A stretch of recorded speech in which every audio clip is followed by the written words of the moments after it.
নমস্কার, আশা করছি আপনারা সকলেই খুব ভালো আছেন। আমার চ্যানেল ঝর্ণার রেসিপিতে আপনাদের সকলকে জানাচ্ছি আবারও অনেক অনেক স্বাগত। আজকে আমি আমার রান্নাঘরে আপনাদের সাথে শেয়ার করতে যাচ্ছি সয়াবিনের একটা অনেক পুরনো রেসিপি, যেটা খুব কম তেল মশলায় আর খুব সহজেই আপনি বানিয়ে নিতে পারবেন বাড়িতে থাকা উপকরণের মাধ্যমে। তো যদি ভিডিওটি ভালো লাগে অবশ্যই ভিডিওটিতে একটা লাইক করে চ্যানেলটিকে সাবস্ক্রাইব করতে একদমই ভুলবেন না। তো চলুন প্রথমে ভিডিওটি শুরু করি।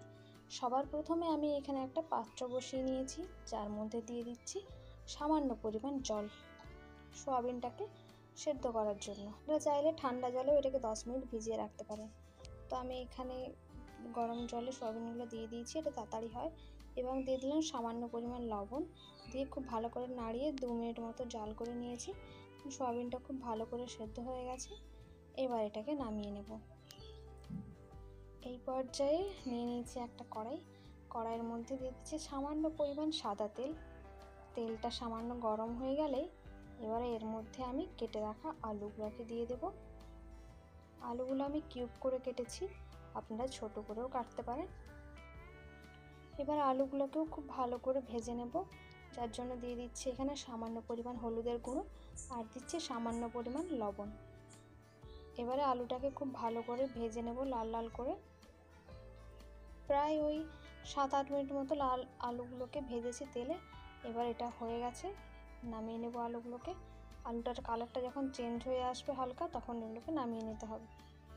দেখুন এভাবে খুব ভালো করে ভাজা হয়ে গেছে আলুগুলো, এবার নামিয়ে নিচ্ছি।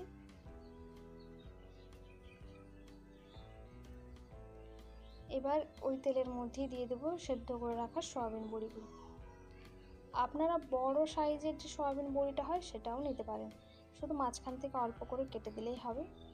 আমি এখানে ছোটো দানার সয়াবিনটা নিয়েছি। এগুলোকেও খুব ভালো করে লাল লাল করে ভেজে নেব। এটা ভাজার সময় কোনো লবণ বা হলুদ দেওয়ার কোনো প্রয়োজন নেই, কারণ আমি সেদ্ধর সময় লবণ দিয়ে দিয়েছিলাম। আর আলুটা ভাজার সময় তেলে হালকা হলুদ দিয়েছি, তাই এখানে ওই হলুদটাই কালার হয়ে যাবে, আর হলুদ লবণ আলাদা করে কিছু দিচ্ছি না। এটাকে ওই 3-4 মিনিট মতো ভাজার পর এটাও ভাজা হয়ে গেছে খুব সুন্দর। এবার এগুলোকেও আস্তে আস্তে করে নামিয়ে নিচ্ছি। খুবই ইজি এবং খুবই তাড়াতাড়ি হয় এই রেসিপিটা। আপনাদের কাছে যদি কোনো শাকসবজি কিছু না থাকে তো আপনারা অনায়াসে এই রেসিপিটা ট্রাই করতে পারেন, খুব ভালো লাগে খেতে। এবার কড়াইতে দিয়ে দিলাম সামান্য পরিমাণ সরিষার তেল, আর ফোড়নের জন্য দিয়ে দিলাম একটা গোটা তেজপাতা, একটা শুকনো লঙ্কা আর সাদা জিরে 1 চামচ, আর কিছু গরম মশলাকে থেতলে এইভাবে দিয়ে দিলাম যাতে ফ্লেভারটা ভালো আসে। এবারে দিয়ে দিলাম এর মধ্যে সামান্য পেঁয়াজ কুচি।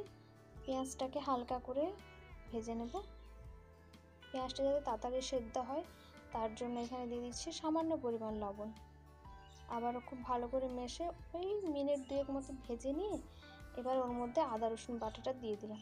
পেঁয়াজটা খুব লাল করে ভাজার কোনো প্রয়োজন নেই। এবারে হালকা করে আদা রসুনের গন্ধটা চলে গেলে এর মধ্যে দিয়ে দিচ্ছি 2টো মিডিয়াম সাইজের টমেটো কুচি। টমেটোগুলোকে হালকা করে নেড়ে নিয়ে এবারে এর মধ্যে দিয়ে দিচ্ছি সামান্য পরিমাণ যেগুলো বেসিক মশলা হয়, হলুদের গুঁড়ো, ধনের গুঁড়ো, জিরে গুঁড়ো, ঝালের জন্য লাল লঙ্কার গুঁড়ো, আর কালারের জন্য সামান্য পরিমাণ কাশ্মীরি লাল লঙ্কার গুঁড়ো। এবার সব গুঁড়ো মশলাগুলোকে ভালো করে 1 মিনিট মতো ভেজে নিয়ে দিয়ে দিচ্ছি 1 কাপ মতো জল। জলটা দিয়ে আবারও খুব ভালো করে এটা মিশিয়ে নেব। তারপর এটাকে 2 মিনিট জাল করে ফুটিয়ে নেব। এই দেখুন ঠিক 2 থেকে 2.5 মিনিট আমি জাল দিয়ে দিয়েছি। তারপরে ভেজে রাখা সয়াবিন আর আলুগুলো এর মধ্যে যোগ করে দেবো। মশলাটা খুব ভালো করে কষানোর প্রয়োজন নেই, সয়াবিনগুলো দেওয়ার পর তারপরে মশলাটাকে কষাবেন। সয়াবিন আলুগুলো দেওয়ার পর আর 3 মিনিট আমি খুব ভালো করে কষিয়ে নিয়েছি। এই দেখুন সয়াবিন আর আলুর থেকে কীরকম তেলটা ছেড়ে এসেছে, ঠিক এরকম ভাজা ভাজা হয়ে যাবে। তখনই এর মধ্যে 1 গ্লাস পরিমাণ জল দিয়ে দেবেন। জলটা দিচ্ছি গ্রেভির কারণে, আপনাদের যতটা গ্রেভির প্রয়োজন সেই হিসেবে জলটা দেবেন। আমি একটু কষা কষা করবো, তাই 1 গ্লাস মতো জল দিলে আলু টালু সব সেদ্ধ হয়ে যাবে খুব ভালো করে। এবার এটাকে আবার 3 থেকে 4 মিনিট খুব ভালো করে ফুটিয়ে নেব হাই ফ্লেমে। ঠিক 4 মিনিট হাই ফ্লেমে জাল দেওয়ার পর আলুগুলো যখন খুব ভালো করে সেদ্ধ হয়ে গেছে আর ঝোলটাও অনেকটা গাঢ় হয়ে এসছে, এবার এর মধ্যে দিয়ে দিলাম 1 চামচ পরিমাণ গরম মশলা আর সামান্য ঘি। আপনাদের কাছে ধনেপাতা থাকলে দিবেন অবশ্যই, আমার কাছে নেই তাই স্কিপ করলাম। এবার রান্নাটা পুরোপুরি কমপ্লিট। এই দেখুন কত সুন্দর দেখতে হয়েছে, খেতেও কিন্তু দুর্দান্ত হয়েছে, একদম আগেকার দিনের রেসিপি এটা। তো আপনারা অবশ্যই ট্রাই করবেন, খুবই কম মশলায়, খুব ভালো খেতে। তো এটাকে এবারে পরিবেশন করুন গরম গরম ভাত আর সয়াবিনের কষা দিয়ে, সাথে একটু নিয়েছি মসুরির ডাল আর সামান্য পরিমাণ লেবু। বাস, আজকে তাহলে এতদূর পর্যন্তই ভিডিওটি শেষ করছি। ভিডিওটি ভালো লাগলে অবশ্যই লাইক, কমেন্ট, শেয়ার। দেখা হচ্ছে আবার নেক্সট ভিডিওতে। ততক্ষণ ভালো থাকবেন, সুস্থ থাকবেন, সবাইকে ভালো রাখবেন।